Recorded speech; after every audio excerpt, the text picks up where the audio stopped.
disrupt the proceedings, I'm going to have to make that same motion again after talking with Vince over. I don't know if you want me to, how you want to handle that. I think you should stop making that. That's a joke. Not for me. Go ahead, put it on the record.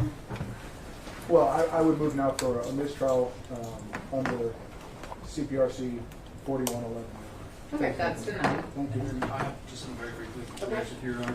I'd like to raise an objection right now to whatever Your Honor wants to do about it. I'm not moving for a mistrial, but I'm very concerned about a series of things that have just happened.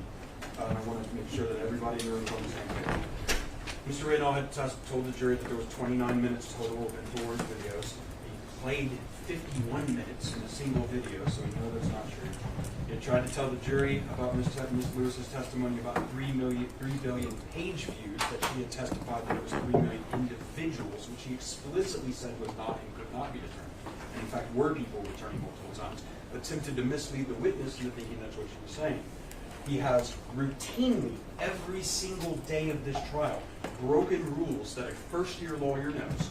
He has routinely placed inadmissible material in front of the jury.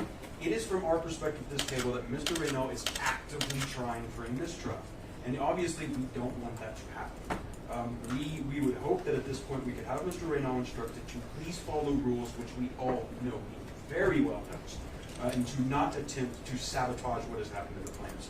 Otherwise, I want this on the record, and why I'm bringing it to you now, because we will be bringing additional motions for sanctions if this continued conduct continues. All right. I am very upset that you have tried to imply to the jury that we know how many videos about Sandy Hook were released by your clients, when we don't, because they refused to respond to discovery. So I do not want you to do that again. And I don't want you to argue with me about it. That is the rule of this case. That's it. They didn't respond. We don't know. So don't couch it in that language. Your Honor, if I may. I'm still talking.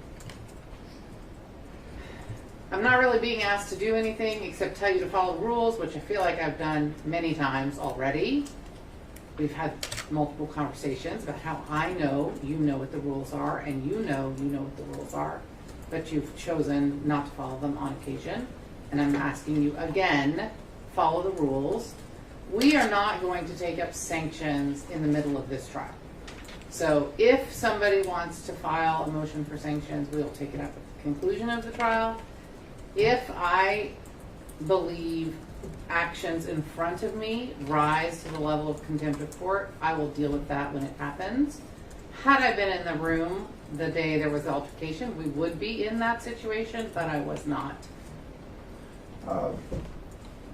Your Honor, the jury instructions that you just distributed said that the jury has to base its decision on the evidence adduced in the courtroom.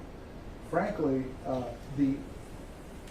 the number of videos, their length, this is evidence that is being adduced in the courtroom. Yes, but what you said was not, we've shown the jury 29 minutes of clips where the word Sandy Hook appears or anything like that. It was, they released in total 29 minutes. That is not true. Okay, I can change the question. So don't, well, I'm not going to tell you what question to ask, because that is definitely not my job, but I'm telling you what question not to ask. Very well. Anything else? Not from my side, Your Honor. All right. Well, oh, good, because I don't think I brought my, I don't know where my batteries. All rise.